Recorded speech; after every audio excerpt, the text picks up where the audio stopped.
Hello, good evening. Thank you for watching today. Today we are doing a TED Talk on the ethical influence of leadership and organizational culture. So, as I get started and kind of go over this, and I kind of got a few videos and I got a few things I would like to share. The first thing that I would like to share is a personal story of mine and kind of like my leadership journey and what I went through to kind of really get me very interested in this concept for a TED Talk and also Capstone. So I'm gonna go ahead and kind of go over my personal journey when it comes to ethical influence in OL. All right, so I'm Peter Betts, and I'm truly grateful to be here with you today. All right, I want to start off with sharing a pivotal moment in my leadership journey. In one of my previous roles, I was intensely focused on KPIs. However, in my relentless pursuit of success, I lost sight of the very essence of leadership, which really just comes down to trust and connection with my team.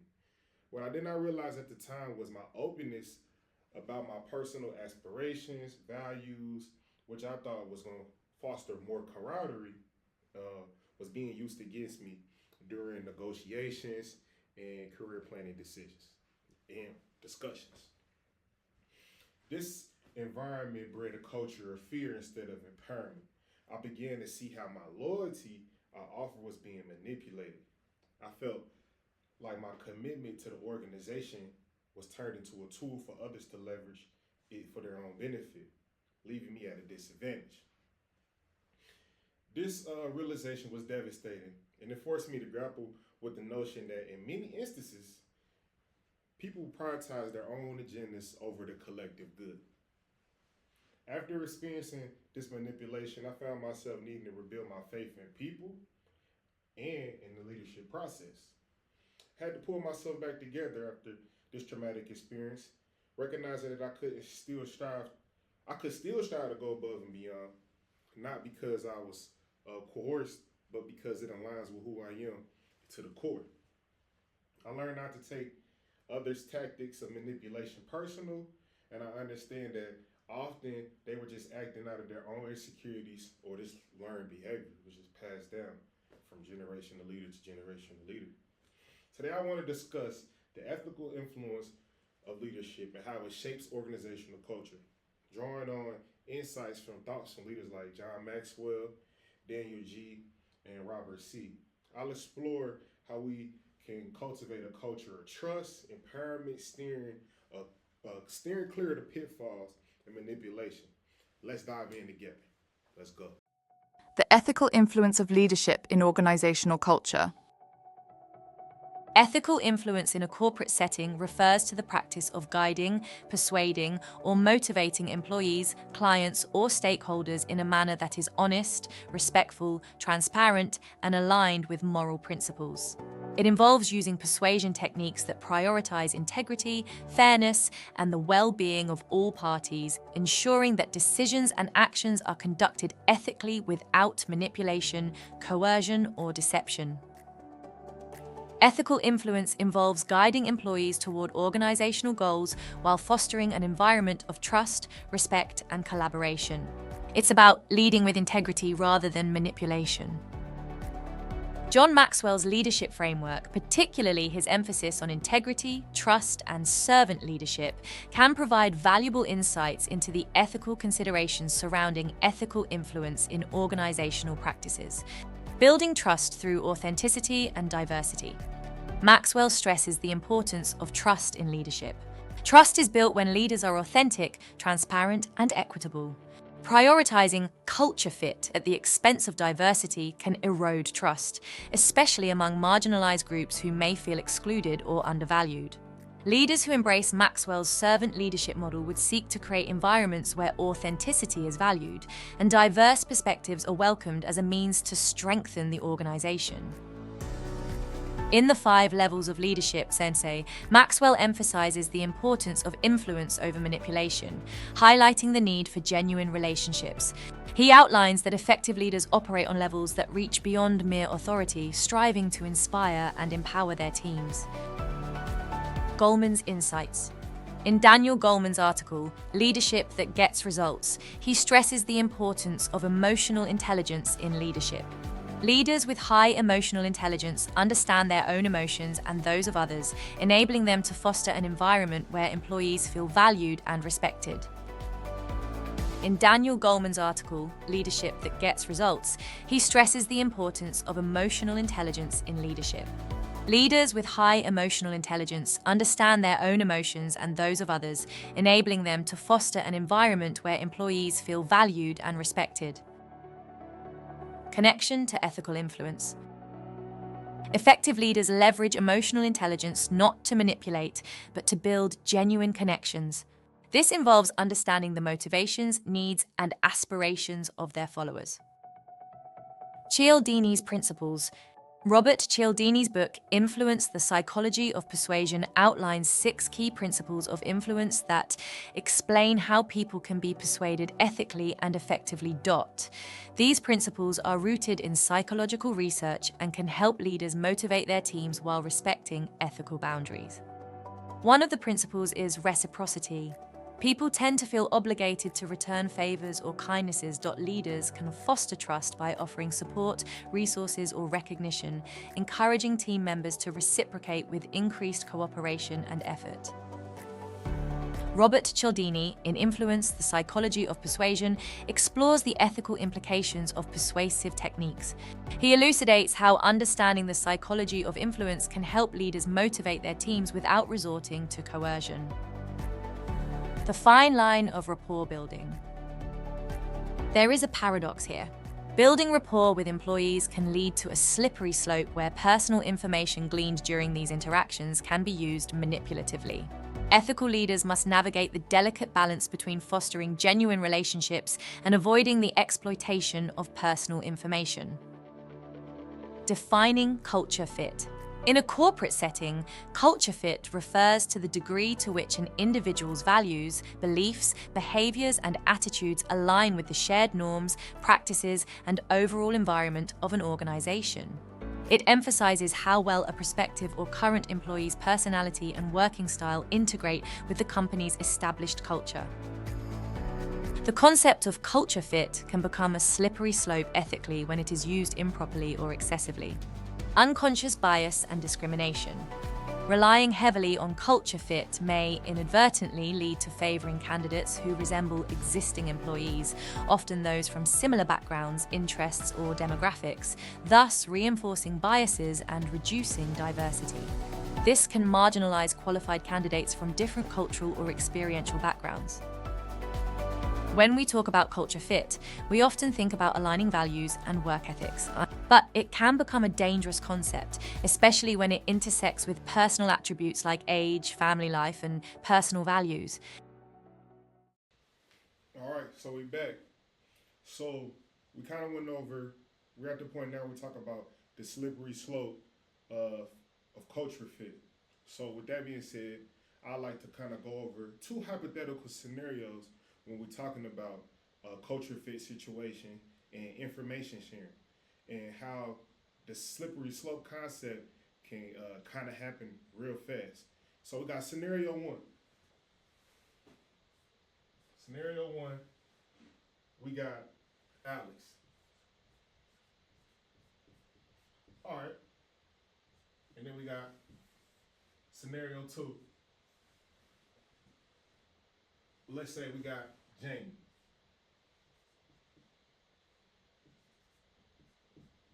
All right. So for scenario 1, Alex, he openly shares his plans on starting a family. All right. So he talks with his boss during casual conversation when and about wanting to start a family, getting married, having a younger wife, etc., etc. When a promotion opportunity arises that requires travel, the boss decides not to consider Alex, assuming that the new role would conflict with his family plans.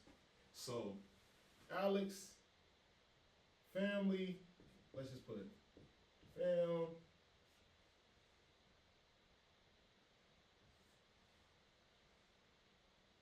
plus travel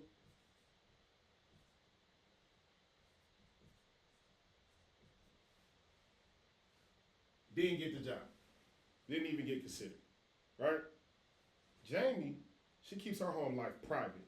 So, Jamie, we'll just put a blank, nothing. She keeps her home life private, and she also applies for the same job, and the boss is unaware of her personal commitments or even what she got going on, and she's considered for the job. So let's travel.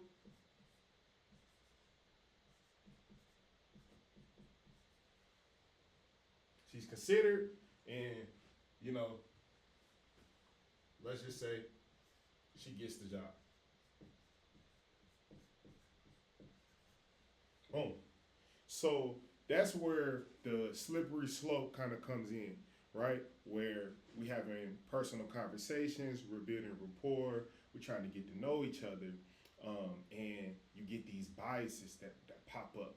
And a lot of the times, like I said before, I used to take it personal, but a lot of times it's just unconscious. You know, and a candid conversation right at the water break or right at the the water cooler. A boss might just say like, "Hey, we got this new job, this new opportunity in Minnesota. Hey, you want what you thinking about? You want to do it? Hey, Jamie, you want to I never hear anything. I never hear you talk about family. I never hear you talk about X, Y, and Z. But Alex, who's probably sharing this information to build a rapport with his boss, is kind of being used against him. So that's where it's like, as leaders, we kind of got to be a little bit more, ethical, and just balance and kind of pay attention. So that scenario we kind of went over, that definitely raises some eyebrows when it comes to, being ethical, right? In that situation, it can discourage an employee, to be completely honest with you. And I've been in a situation like that when I have been discouraged. But like I said, just kind of trial and error, going through scenarios and maturing, I kind of realized, the way to navigate that and have a good balance. So just overall, the next section we'll go over will be impact. So what is the impact? So the impact of being an ethical leader, it's simple. It drives performance, and it's going to help the employee a whole lot, and it's going to also help the company. A culture grounded in ethical influence not only enhances performance, but it also fosters loyalty, reduces turnover. Employees are more likely to go above and beyond, and that's a really big thing for me. Impact, go above and beyond. Like going above and beyond. When you kind of don't feel discouraged and you don't feel like you have to hide your personal life, or you feel like, hey, if I can confide into this leader, they're not going to use it against me in the future. You're going to be able to go above and beyond, and feel comfortable doing that, and not feel like you're going to be taken advantage. All right. So as we get closer to concluding and getting closer to the end, I really feel like it comes down to 5 key things. Your holistic framework, your holistic leadership framework, right? So in the holistic leadership framework, the 5 pillars are transparent communication, recognition, feedback-driven development, ethical decision making, and empowerment or autonomy. So when it comes down to transparent communication, having that open dialogue, right? Having open dialogue around KPIs. We're having an open dialogue around where the company is going, and where also the individual or the employee wants to go. And then also too, a recognition of small things, the small part of the process or this progression. And also recognition being not only in one-on-ones, not only in small team meetings, but in front of everyone. Having a culture of recognition. That's definitely going to kind of make a person feel more at home in the company. And then feedback-driven development. So feedback development, or that being the drive of the development. It goes both ways, not only with leader to employee, but employee to leader. Ask your employee how they're feeling. Ask your employee about how they're feeling about the experience, especially in the realm of, ethical leadership versus manipulation. You know, everybody isn't motivated the same way. So having a conversation around, hey, we talked about, you wanting to go move up in the company. That kind of goes back to that being transparent. But sometimes the question is, do you still feel that way? Sometimes it may change. People's life changes, and kind of being smart about that. And that kind of jumps into the ethical decision making as a leader, right? You kind of gotta kind of have some common sense, and a little bit of wit, right? At the end of the day, when an employee comes to you, and whether it be about something that they're very excited about, like let's say they just got married or they are having a child, or it could be something sad, like they just lost a parent, they just lost a sibling or something of that nature. You gotta understand, 9 times out of 10, an employee spends more time with you or with the team than they do at home or even with friends. And it's not necessarily by choice. So you kind of gotta have ethical decision making when you're using the information that they're giving you.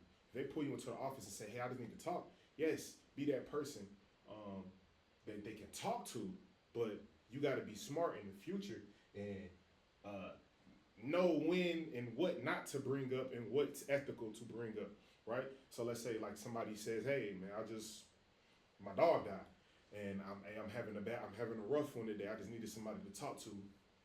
Conversation goes, et cetera, et cetera. Hey man, thank you. You listen. That's great. When you're in a one-on-one, or let's say you're having an accountability conversation, you can't be that person to bring up somebody's dead dog. Like whether it be in a joke, whether it be you like, hey, you want to get a bonus so you can buy a new dog. So that's how I'm going to try to drive you as far as getting better KPIs. That's not ethical decision making. That's just not smart. You got to think, and you got to also create an environment for people to flourish in, and that's not a positive environment whatsoever. And that just takes us to the next one: empowerment and autonomy. So sometimes you gotta kind of take your, like 4 and 5 kind of go together, because you kind of got to take your hands off the wheel, right? So empower the employee or the team member, the partner, to go after the goals that we set together, right? And sometimes those goals change. Some months look different. Some weeks look different. People got lives, people got things going on. So a lot of the times, like the micromanagement part of it, or just hey, sometimes people get caught up into the role on a different level psychologically, where it's like, okay, hey, this is the result I want. After I coach, after I train, after I've been there, after I provided information, after I provided tools, you gotta take your hands off the wheel and kind of let what happens. And not tying everything back to the feedback, not tying everything back to things that like I said, because that could kind of work against us. Near and dear to my heart. So definitely would love to get some type of feedback, in the future. For me, it's just like, hey, I've been in a lot of different environments where, hey, I mean, you're around people so much, you're giving so much of your life, and then when you get into a scenario where it's kind of pit against you when it's time to move, or it's time to move up in the company, where it's time to possibly want to take a travel role or take a role in a different district, in a different city. The last thing you want to hear is some information you gave someone being turned against you. And it's funny because, like, since this is a TED Talk, an example that I wanted to give, and this is just the last thing I would kind of want to leave you with, is some movie with Johnny Depp. The movie is called Blow. One of my favorite movies. In that movie, if you know what the movie is about, Johnny Depp is basically trafficking cocaine, all type of narcotics. And a specific part of that movie, they were pretty much interviewing a pilot that they needed to traffic the cocaine. And the cartel leader asked very transparent question. He flat out asked, "Do you have pictures of your kids? Do you have pictures of your kids?" And I said, since this is a TED Talk and we kind of just going through it, what do you think he meant by that? And put that comment below. Let's talk about that. But I'll tell you, even before you get there, he wants to know what your kids look like because he wants to be able to hold it against you in the future if it comes down to you telling on him or something happening to his narcotics. That's a terrible work environment. Who would want to work under that kind of pressure? So that's definitely a stretch, right? That's definitely a stretch. But you talking about somebody's family or asking about their kids when, hey, they're deciding to take a role in New York City, or it could be in Europe, it can be in Africa, and you're talking about how old their kids are and this, that, and third, and discouraging them or not even considering them. You kind of are using leadership tactics of a cartel leader, and nobody wants to work for the cartel, right? So just treat people right, treat people nice, be kind, and be smart about the information you get. I appreciate you.